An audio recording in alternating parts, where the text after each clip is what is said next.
నమస్కారం అందరికీ. నేను మీ మానస. మీరు చూస్తున్నారు మనుశ్రీ హౌస్ వైఫ్ ఛానల్.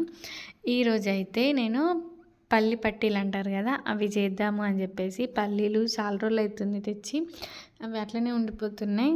నేను ఆల్రెడీ చట్నీ కోసమని వేయించే పెట్టుకుంటాను పల్లీలు. ఆల్రెడీ వేయించిన పల్లీలే ఒక కప్పు వరకు తీసుకొని పొట్టయితే తీయను. నేను చట్నీ ప్రిపేర్ చేసేటప్పుడు ఎప్పుడు కూడా పల్లీలకి పైన ఉన్నది పొట్టు తీయను, అలానే చట్నీ చేసేస్తా. కానీ ఆ పల్లి పట్టికి అయితే పొట్టు తీయాలి కదా, అదైతే పొట్టు తీసేసుకొని చెరిగి ఒకసారి చాట్లు వేసుకొని చెరిగిన తర్వాత ఒక కప్పు పల్లీలకు ఒక కప్పు బెల్లం తీసుకొని అందులో కొంచెం వాటర్ వేసుకొని నెయ్యి కూడా వేసుకొని మంచి పాకం రానివ్వాలి. అది పాకం వచ్చేసరికి అయితే ఇక్కడ నేను ప్లేట్కి అయితే నెయ్యి రాసుకుంటున్నాను. ఇప్పుడు ఈ ప్లేట్లోనే వేసుకుంటాము అది అయిన తర్వాత, అందుకని ముందే నెయ్యి రాసి పెట్టేసుకుంటే అయిపోతుందని నెయ్యి రాసి పక్కన పెట్టేసుకున్నాను. ఇక్కడ పాకం వచ్చిందా లేదని అయితే చూసుకుంటున్నానండి. వాటర్లో వేసి ఇట్లా చూసినప్పుడు మనకు గట్టి పాకం రావాలి, అది గట్టిగా అవ్వాలన్నమాట బెల్లము. నేనేం చేసిన అంటే కొంచెం అంటే మరీ గట్టిగా కాకముందే నేను పల్లీలు అయితే వేసేసుకున్నా. పల్లీలు వేసేసుకొని ఒకసారి కలిపేసుకొని ఒక 2 hours పక్కన పెట్టేసుకుంటే పర్ఫెక్ట్ వస్తుంది. గట్టి పాకం వస్తే నేనేంటంటే కొంచెము గట్టి పాకం రాకముందు వేసిన కాబట్టి జెల్లీలాగా వచ్చిందనమాట. జెల్లీ ఎలా ఉంటుంది అలా వచ్చింది, కానీ టేస్ట్ అయితే బాగుందండి. ఈసారి ట్రై చేసినప్పుడు గట్టి పాకము ట్రై చేసి చేయాలన్నమాట. ఒక 2 hours అలా వదిలేసి మనం ఇష్టమైన షేప్లో కట్ చేసేసుకుంటే పల్లి పట్టి అనేది రెడీ అయిపోతుంది. సింపుల్గా వస్తుందండి, కానీ పాకం పట్టడమే పెద్ద ప్రాసెస్ అన్నమాట. ఇదైతే మనం అక్కడనే ఉండి చూసుకుంటూ ఉండాలి, లేకపోతే అది గట్టిగా అయిపోయి మాడిపోతుంది. లేకపోతే లేత పాకం వచ్చినప్పుడు వేస్తేనైతే అసలు రానే రాదనమాట పల్లి పట్టి, అందుకని చెప్తున్నా. ఇంకా అది చేసిన తర్వాత ఇక్కడనైతే నేను స్టిచ్చింగ్ నేర్చుకుంటున్నా కదా యూట్యూబ్లో చూసి, దానికోసం అయితే డ్రెస్ అయితే ఒకటి కుట్టుకుందాము అని ఒక డ్రెస్ మెటీరియల్ అయితే తీసుకున్నా. అది ఇక్కడ చూపిస్తున్నానండి. వైట్ కలర్ది తీసుకున్నా, మీషోలో తీసుకున్నా అండి. ఈ డ్రెస్సులు అన్నీ నా ఎప్పటి నుంచో రిపేర్లో ఉన్నాయన్నమాట.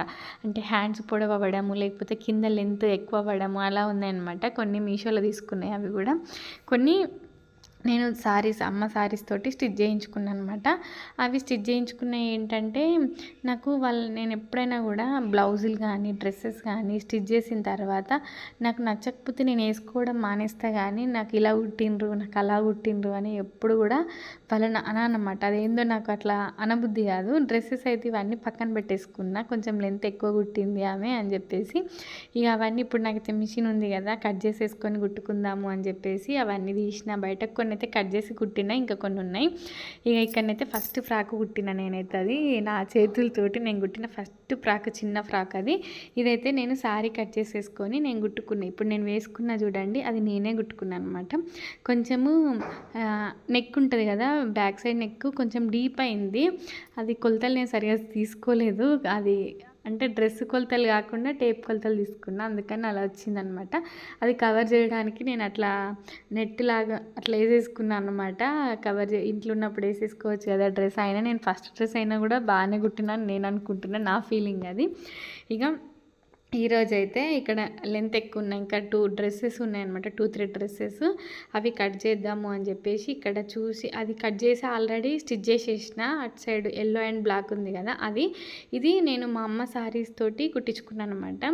ఆమె ఏంటంటే నేను ఒక రకంగా చెప్తే, అంటే నేను కూడా వెళ్ళి కొలతలేమి ఇవ్వలేదు, అందుకని ఆమె అలా కుట్టిందేమో. నాకు అట్లా అనబుద్ధి కాదు. డ్రెస్సెస్ అయినా బ్లౌజులు అయినా నాకు నచ్చకపోతే నేను వేసుకోవడం మానేస్తా, పక్కకు పడేస్తా, కానీ ఇట్లా కుట్టిండ్రు అట్లా కుట్టిండ్రని ఎప్పుడు అన్నాను అసలు నేను.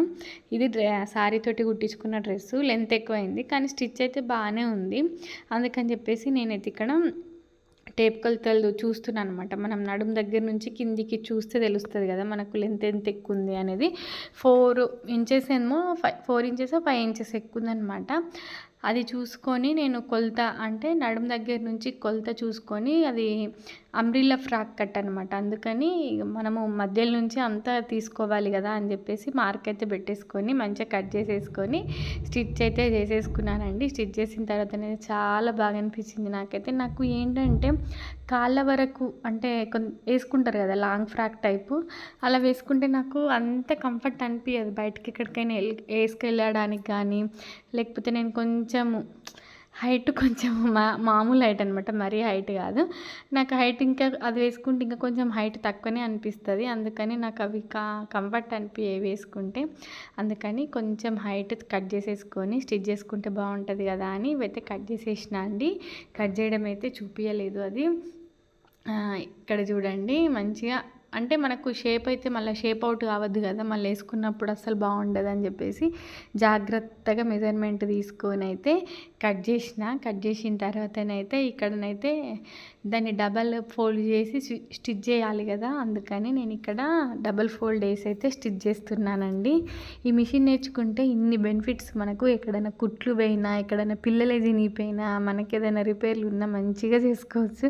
నాకైతే ఇన్ని రోజులు ఎందుకు తీసుకోలేను అని అనిపించింది. కానీ నావి చాలా డ్రెస్సులు ఉన్నాయి రిపేర్ అయితే. అవన్నీ కొన్ని అయితే హ్యాండ్స్ పొడి ఉన్నాయి, అయితే హ్యాండ్స్ కట్ చేసేసుకొని స్టిచ్ చేసేసుకున్నా. కొన్ని అయితే కుట్లు పోయినాయి అనమాట. ఆ కుట్లు పోయినాయి కూడా కుట్లన్నీ వేసేసుకొని అయితే నేను ఏం చేసిన అంటే ఇవి బయటకు వెళ్ళి ఎవరినైనా వేయమంటే ఏమంటారు, ఈ హ్యాండ్స్ ఎట్లా కట్ చేయాలి అని కొంచెం మనీ ఎక్కువ అడుగుతారు, లేకపోతే ఎందుకులే అని అట్లనే పెట్టేసిన. ఇన్ని రోజులు ఎందుకని అక్కడనే పెట్టేసినా కానీ పాడేయలేదు డ్రెస్సులు. ఇక నేనైతే ఇప్పుడు మిషన్ ఉంది కదా అని అవన్నీ బయటకు తీసి డ్రెస్సులు అయితే అవి రిపేర్లు ఉన్నాయన్నీ రిపేర్ చేసుకుంటున్నా. చైర్లు ఉన్నాయన్నీ అవే అన్నమాట. ఇక నేనైతే ఇంతకుముందు అనుకునేదాన్ని టైలరింగ్ చేసుడు చాలా ఈజీ అనుకునేదాన్ని, కానీ చాలా కష్టం అసలు. చాలా మైండ్ పెట్టి చేస్తేనే వస్తుంది మనకు, లేకపోతే రాదు. ఇంకొకటి నేను బ్లౌజ్ కూడా స్టిచ్ చేసిన, కానీ కొంచెం మిస్టేక్ వచ్చింది, అది కూడా మీకు షేర్ చేస్తా అండి. మనం ఇంట్రెస్టింగ్గా చాలా ఇష్టంతో ఏదైనా వర్క్ నేర్చుకుంటే తొందరగా వస్తుంది అంటారు కదా, నేను స్టిచ్చింగ్ కూడా ఇప్పుడు అలానే నేర్చుకుంటున్నా. అది యూట్యూబ్లో చూసి నేను ఈ ఫ్రాక్ నేను వేసుకున్నది కుట్టుకున్నా, అలాగే ఒక ఫ్రాక్ కుట్టిన, ఒక బ్లౌజ్ కూడా కుట్టిన. ఈ రిపేర్లన్నీ చేసుకుంటున్నా అంటే నాకైతే నేను చాలా గ్రేట్ అనిపించింది నాకు. ఎందుకంటే చాలా తక్కువ టైంలో నేను డైలీ కూడా అదేమో చూడను, అదేమి ఎక్కను మిషను, కానీ నాకు చాలా ఇష్టం ఉంది ఇప్పుడు నేర్చుకోవాలని. అందుకే తొందరగా వస్తుందేమో అనిపిస్తుంది. ఇంకొక డ్రెస్ కుట్టాలి, అది వైట్ డ్రెస్ కాటన్ అనమాట, అది తెప్పించుకున్నా కదా, అది కూడా స్టిచ్ చేసుకుందాము అని అయితే అనుకుంటున్నాం. అది కూడా స్టిచ్ చేసిన తర్వాత మీకైతే షేర్ చేస్తానండి. పిల్లలు వచ్చే వరకు అయితే ఇదే పని ఉంటుంది. ఇక పిల్లలు వచ్చిన తర్వాత అస్సలు మిషన్ ముట్టుకున్నాను అనమాట నేను. ఇక వాళ్ళతోటి టైం స్పెండ్ చేస్తూ ఉంటాం. మా ఆయన గోరింటాకు కొమ్మలు తీసుకొస్తే అదంతా ఒలిచి కవర్లో పెట్టి పెట్టేసుకున్నానండి. ఇంతేనండి వీడియో. మళ్ళీ ఒక మంచి వీడియోతో కలుస్తే అంతవరకు సెలవు.